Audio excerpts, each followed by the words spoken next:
Las emociones nos atraviesan desde que nacemos hasta que morimos y nos definen como personas. Hasta hace poco tiempo, las emociones parecían ser algo que quedaba fuera del conocimiento científico, algo reservado a poetas y artistas. Sin embargo, no hay nada en nuestra vida que sea exclusivamente cognitivo, de razón o lógica. Empieza a quedar claro que la vieja separación entre emociones e intelecto es absurda. La ciencia nunca pudo ocuparse seriamente de las emociones, por lo menos hasta hace muy poco tiempo. Entre otras cosas porque no contaba con las técnicas de resonancia magnética, por ejemplo, con las que contamos hoy día. Y sin embargo, las emociones son fundamentales para sobrevivir.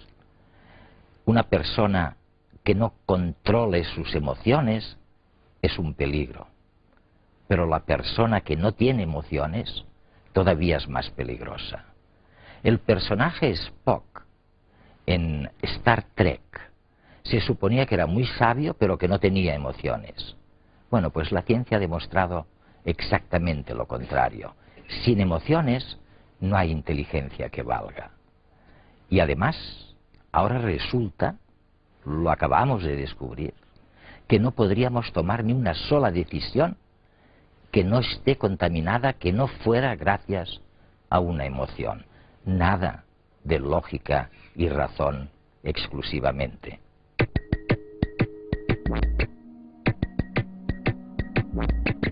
Además, las emociones son adaptativas e imprescindibles para sobrevivir, y esta es la razón por la que la reacción a las emociones debe ser, y de hecho es, extremadamente rápida. Experimentamos emociones cuando sentimos que algo importante nos está sucediendo o nos va a suceder. Gracias a la reacción emocional, nuestro cuerpo y nuestra mente se preparan para responder a esta situación de la mejor manera posible.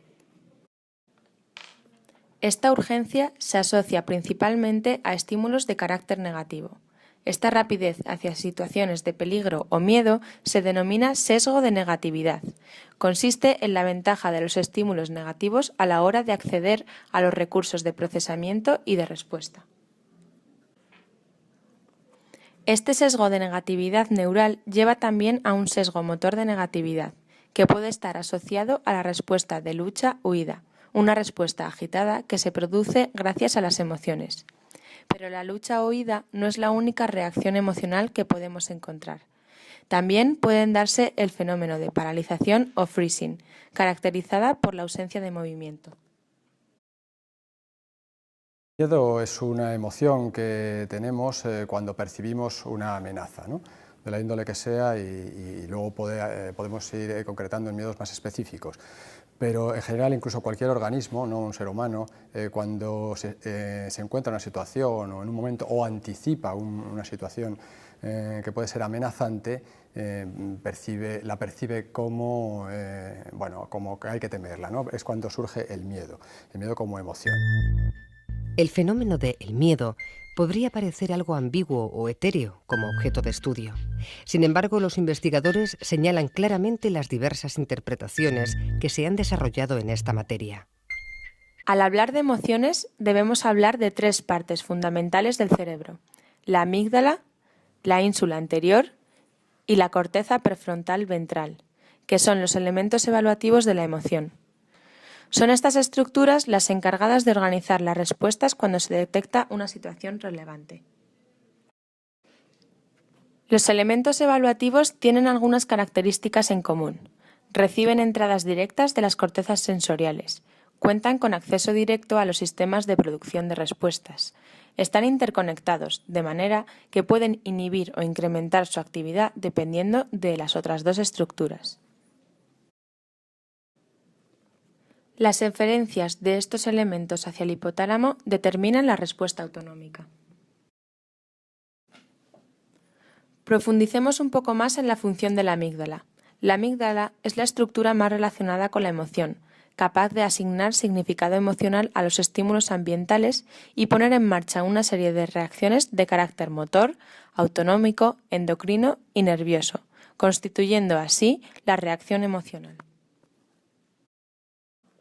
Por tanto, es la amígdala la encargada de hacer una evaluación del estímulo que se presenta. para saber si éste representa un peligro o, por el contrario, promete alguna ganancia para el organismo. Esto significa también que los elementos evaluativos pueden encontrar relación entre un determinado estímulo con el placer o con el dolor.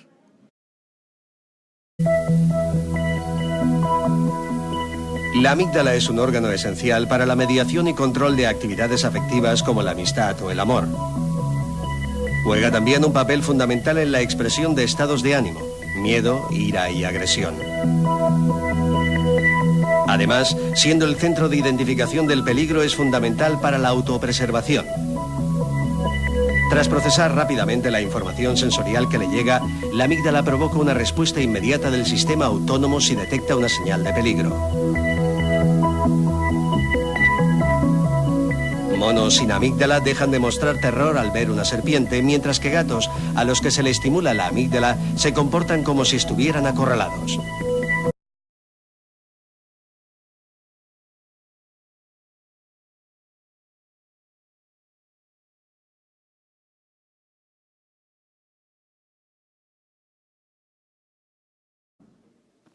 El área gris periacueductal puede dividirse en dos zonas, el dorsolateral y el ventral.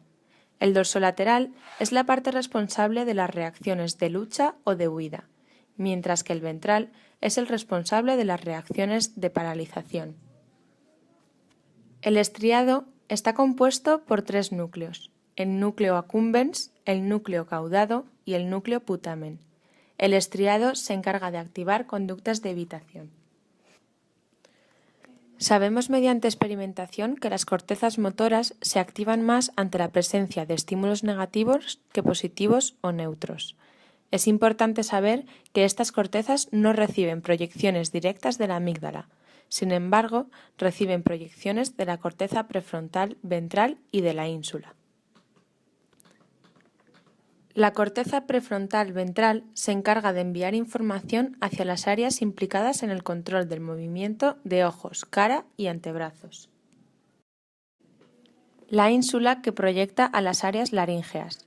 La resolución motora, es decir, el rango posible de conductas, es mucho más pobre en la respuesta propiciada por la amígdala que en la propiciada por la ínsula y la corteza prefrontal. El cerebro está continuamente en funcionamiento, enviando y recibiendo información constantemente. El lenguaje que utiliza el cerebro para que se dé esta comunicación es la transmisión de neurotransmisores entre neuronas. Los estímulos emocionales, además de una respuesta motora, dan lugar a diversos procesos afectivos, tanto de carácter hedónico, motivacional y cognitivo. Y son los neuromoduladores los que están implicados en los circuitos cerebrales que dan lugar a dichos procesos. Los neuromoduladores, al igual que los neurotransmisores, también pueden liberarse desde el botón presináptico e incluso pueden unirse a receptores postsinápticos. Sin embargo, cuando un neuromodulador se une con su receptor, esto no da lugar a la apertura de canales iónicos, sino que afecta a la eficacia que tendrá el neurotransmisor para abrir canales. Lo que hace es modular el efecto del neurotransmisor, haciendo que tenga un mayor o un menor efecto. Así pues, el neuromodulador solo tiene efecto en compañía del neurotransmisor. No siempre estos dos son liberados conjuntamente. Todo esto hace que la acción de los neuromoduladores sea más lenta y generalizada. Además, son en gran parte responsables de los estados afectivos, como la tristeza, la euforia o el amor, y de las asociaciones a largo plazo entre un evento y una emoción. Las zonas cerebrales implicadas en la emoción constituyen el circuito de recompensa. Sus principales estructuras son el estriado ventral con el núcleo accumbens, el estriado dorsal con los núcleos caudado y putamen, la corteza prefrontal ventral y la corteza cingulada anterior.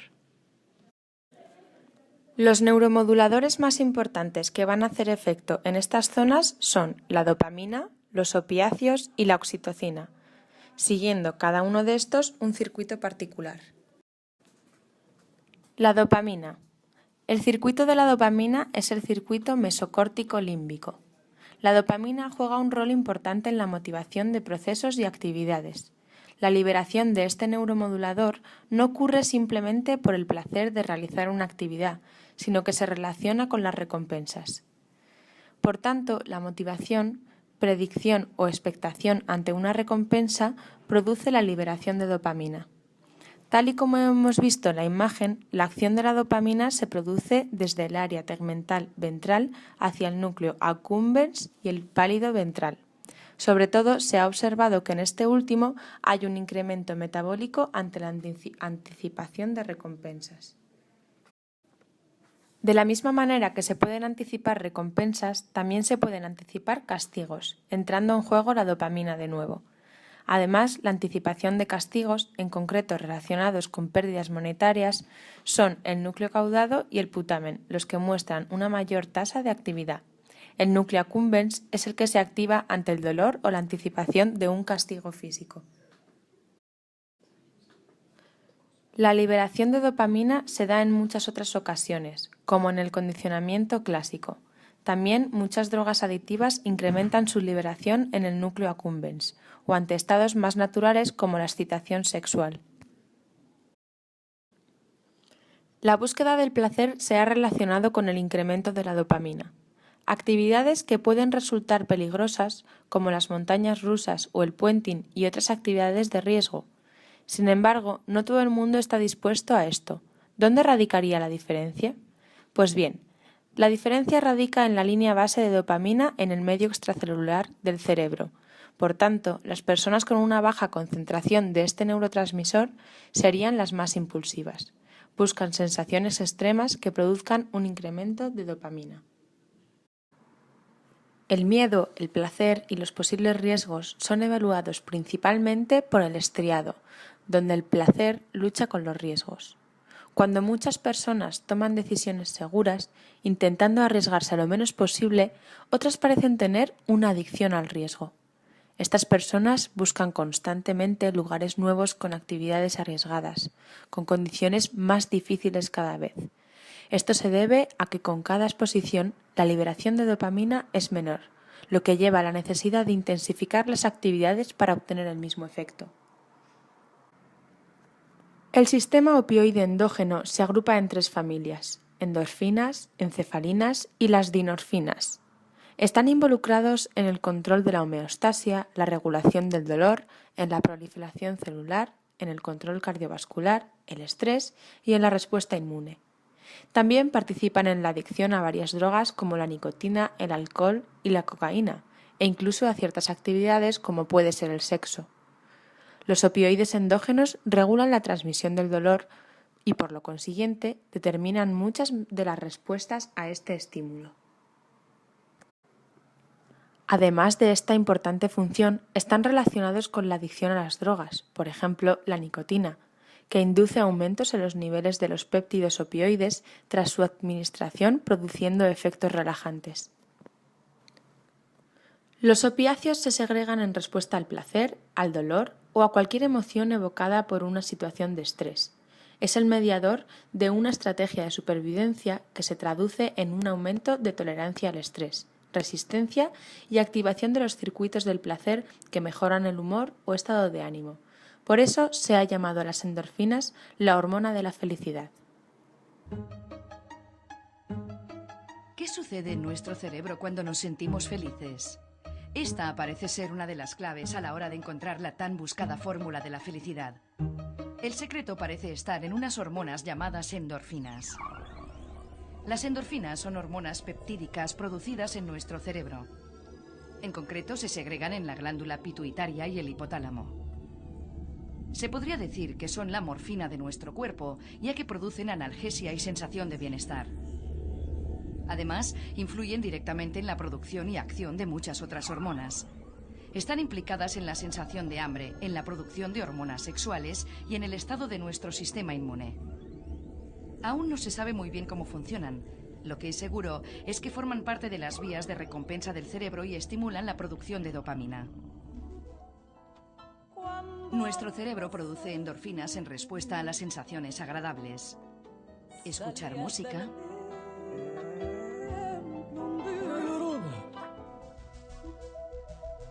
algo sabroso, hacer el amor y miles de cosas imaginables nos producen una sensación de bienestar modulada por las endorfinas. También las encontramos al reír y al hacer ejercicio físico y, curiosamente, al contacto con sustancias picantes y con los rayos ultravioleta. Básicamente, hacer las cosas que nos gustan hace que produzcamos endorfinas y la acción de las endorfinas hace que las cosas que hacemos nos resulten agradables.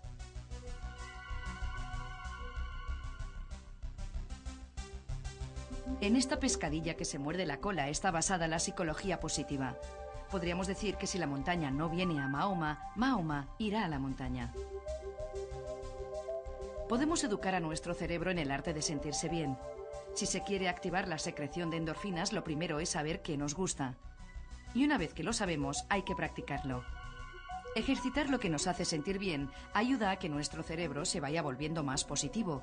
Al igual que correr todos los días hace que nuestros músculos se desarrollen. Relajarse, tomar el sol, sentirse parte de un todo más grande. Hay muchas cosas que hacen que nos sintamos bien y produzcamos estas hormonas. Aunque no podemos decir que las endorfinas constituyan la fórmula exacta de la felicidad, cuando sube su producción en el cerebro nos sentimos casi felices. Si conseguimos hacer coincidir una mente positiva y receptiva con los buenos momentos que vivimos, nos acercaremos un poco más a la felicidad que se supone es la meta de nuestras vidas. Algunas actividades como el ejercicio físico, el sexo y el consumo de sustancias impulsan una alta producción de opiáceos endógenos, de manera que algunos individuos pueden volverse adictos a su propio sistema opioide. Se dirigen a sus receptores correspondientes.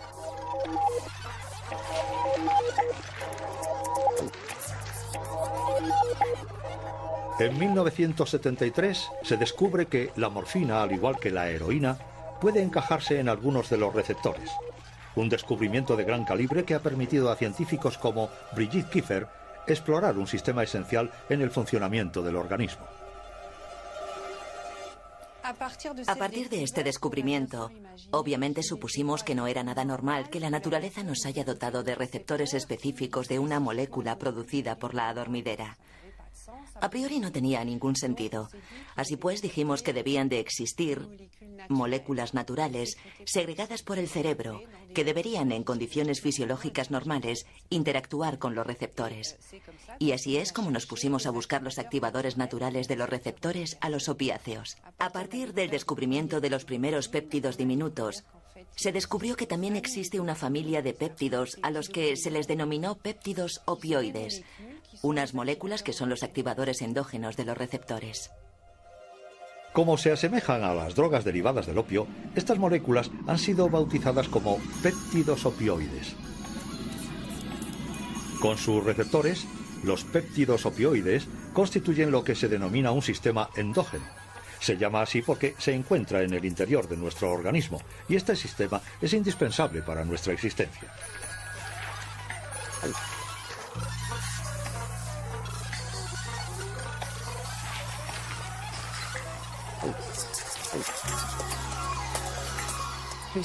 El sistema opioide endógeno va a ser activado, llamado afilas, en casos de situaciones estresantes y dolorosas. Y es de hecho la liberación de péptidos opioides y la activación de receptores lo que va a producir un efecto antidolor, que va a permitir al organismo hacer cara a la situación de peligro, por ejemplo. Los opiáceos endógenos intervienen en situaciones de dolor, reduciendo su intensidad y actuando como un analgésico natural. Es un sistema que posee el cuerpo para calmar las situaciones dolorosas. Sin embargo, se ha visto que si disminuye la capacidad de captación de las estructuras que poseen receptores de este neuromodulador, como serían la corteza cingulada anterior y el estriado, las sensaciones dolorosas se hacen más intensas. Algunas sustancias químicas, como la naloxona, un antagonista de los opiáceos, provoca esto último. Sin embargo, muchas drogas activan los receptores opiáceos, que pueden hasta triplicar las reacciones placenteras, especialmente cuando la droga es inyectada directamente en el núcleo accumbens, denominado el núcleo del placer. El hecho de que algunas personas comiencen a abusar de las drogas, volviéndose adictas a ellas, a pesar de saber que pueden tener nefastas consecuencias, lleva a pensar si cualquiera puede caer en la adicción o si la toxicomanía es una auténtica enfermedad. Por tanto, ¿es esto un vicio o una verdadera patología? En 2004, el equipo del Dr. Piazza puso en marcha un experimento para saber si las ratas son todas iguales ante la droga.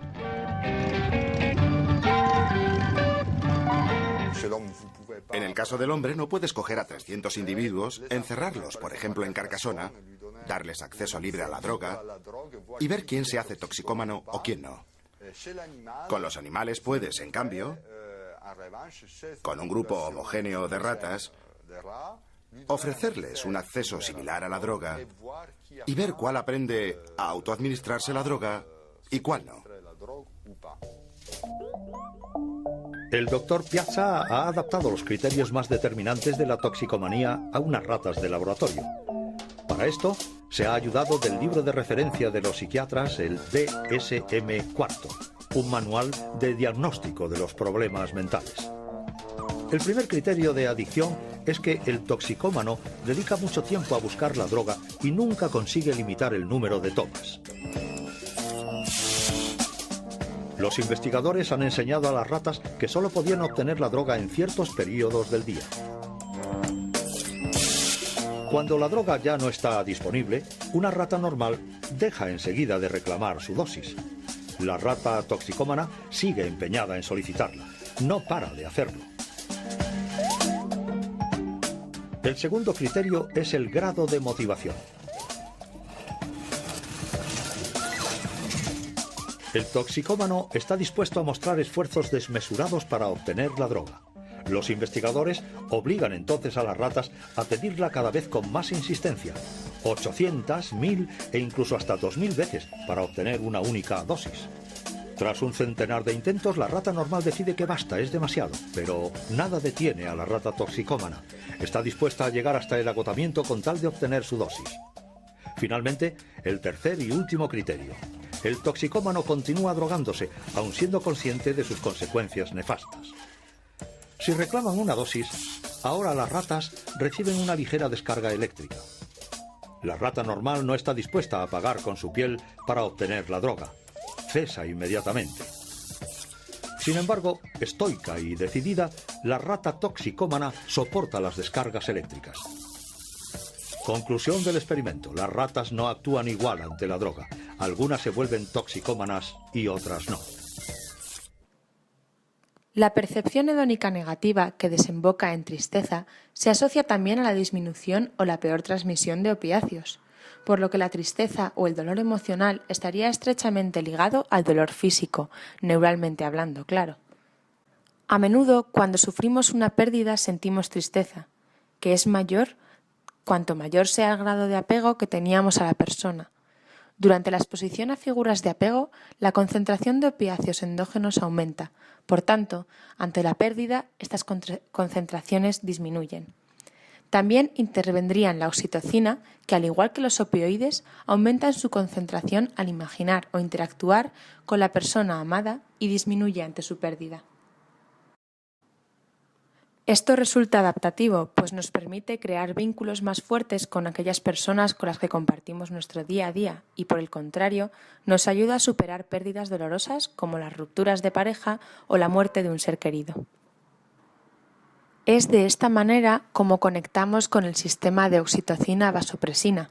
La oxitocina y la vasopresina son hormonas segregadas por la hipófisis y están altamente implicados en el apego y el amor, tanto el romántico como el maternal. Las principales zonas con receptores de dichos neuromoduladores son el núcleo accumbens, la amígdala, el estriado dorsal y la corteza cingulada anterior. Además, en el amor maternal se ha observado una activación en el área gris periacueductal central. En experimentos con ratas se ha visto que la conducta maternal se inhibe ante la desactivación de este área. Algo muy curioso que provoca la liberación de oxitocina es la desactivación de ciertas áreas del cerebro, como la corteza prefrontal y la amígdala. En cuanto a la inhibición de la corteza prefrontal anterior, se produce una relajación de los criterios de juicio por los que valoramos a otras personas. Es esto lo que ocurre en el amor romántico. El sentimiento amoroso provoca alteraciones neuronales en áreas del cerebro relacionadas con la percepción, lo que puede explicar el hecho de que las personas enamoradas encuentran a su pareja mucho más especial que el resto. De ahí tiene sentido la expresión «el amor es ciego». En cuanto a la amígdala, la oxitocina produce un distinto efecto dependiendo de la región en la que actúe. Reduce la activación en las zonas laterales y dorsales que la amígdala anterior ante estímulos que nos producen miedo, pero estímulos que provocan alegría, la actividad de dichas zonas es mayor. Todos los procesos explicados anteriormente son integrados por la corteza prefrontal ventral. Es el único elemento evaluativo, ya que conecta todas las zonas con las áreas dorsales de la corteza en pequeñas prefrontal, dosis, pero su sede de efecto es importantes profundo. procesos cognitivos. Esta hormona Además, hace que estemos más une alerta las emociones y con la mejoremos memoria, la eficiencia los valores muscular, o las lo atribuciones. cual nos hace mejores cazadores. Hasta mejora nuestra capacidad para resolver problemas.